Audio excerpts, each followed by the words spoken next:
And welcome back for part 3 of the Battle of Midway on Let's Play Battlefield 1942.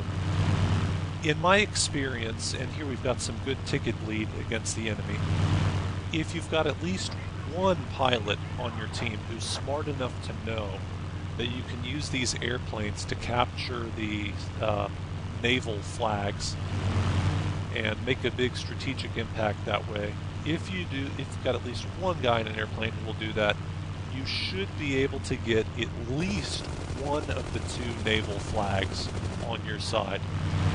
In my experience, it's very rare for the enemy to have naval supremacy on both of the naval flags, enough to where they can prevent you from capturing one of them. That's simply because most of the time their ships are kind of aimlessly going around, they're in transit, or they're assaulting the islands. And, you know, your team has its own ships, so they should be going around at least one of the naval flags too.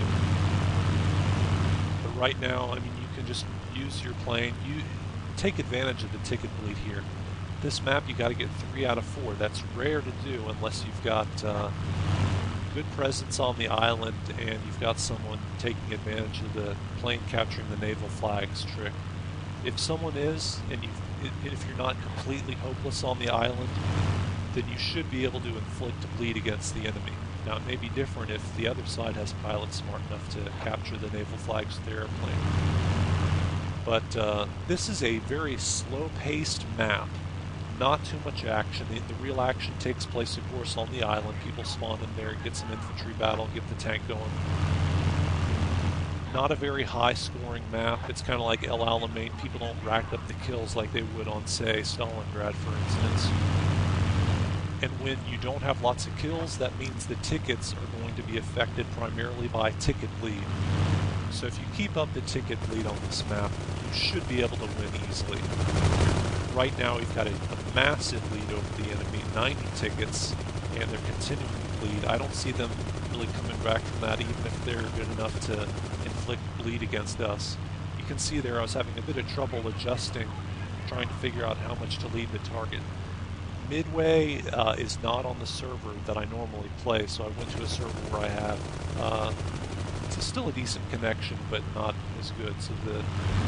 So the thing really is consistency. You want a server that's got good connection, and you want to get used to the amount that you got to lead the target.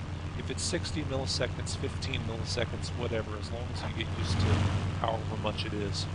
I would love to do bombing runs on the coastal defense flag. Unfortunately, I've got torpedoes. You can drop the torpedoes on land, they'll explode, but I don't think they really do any damage to anybody.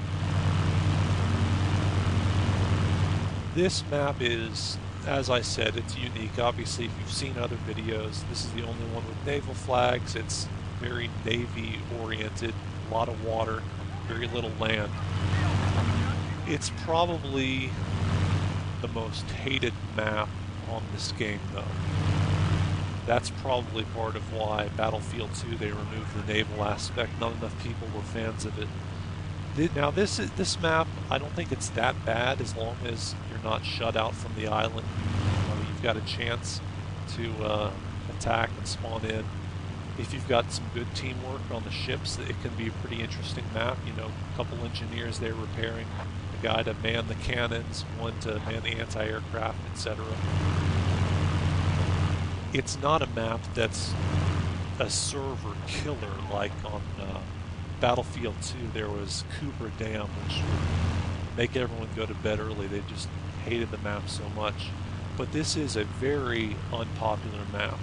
In terms of people who feel strongly about hating the map, this is the map that they hate. On the other hand, of course, there's a small number of big Navy fans who love this map because it's the only one that does that. It's unique. That's a good thing. Battlefield 1942 is really all about having a large scope and, you know, a lot of variety. So they had to have at least one map like this.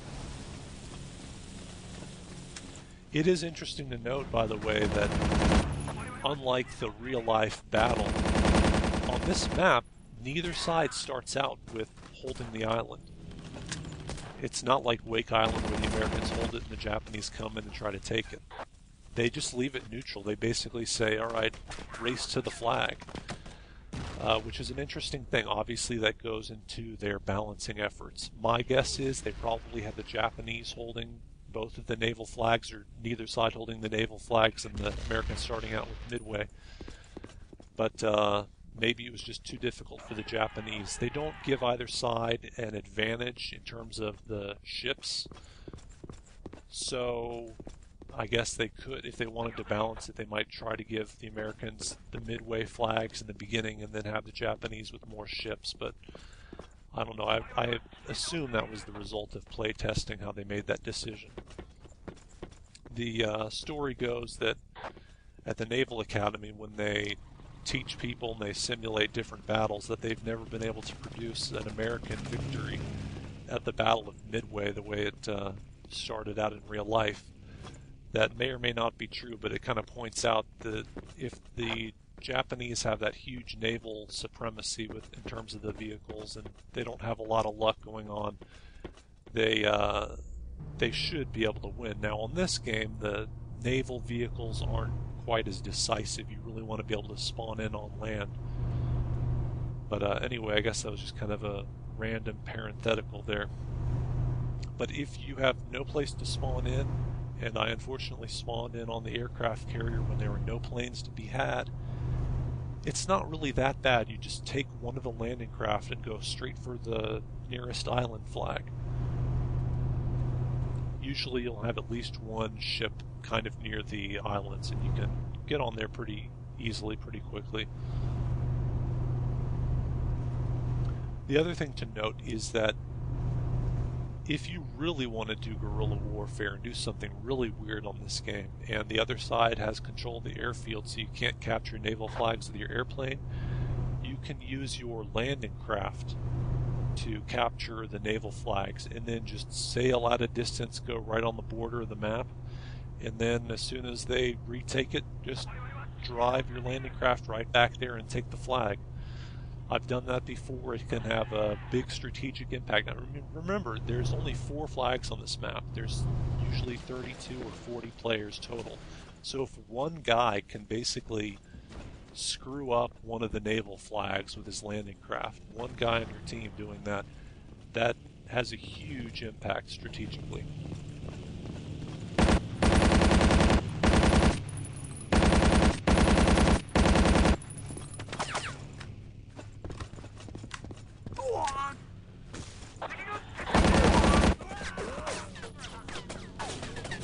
Right, and somehow I managed to capture that flag. I guess they were spawning in right outside the capture radius.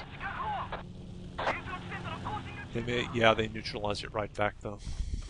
Fortunately, we captured the airfield, so there's no tank here, unfortunately. So you're either going to have to take a jeep, which was what I'd like to do.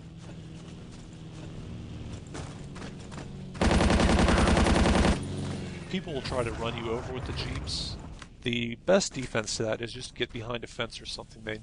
It'll kill them if they drive right into an obstruction that way. So as soon as they get near, they jump out and you just nail them with your machine gun fire. And since he's been kind enough to deliver a jeep to me, I'm gonna go over and try to assault the coastal defense flag before the tank spawns in.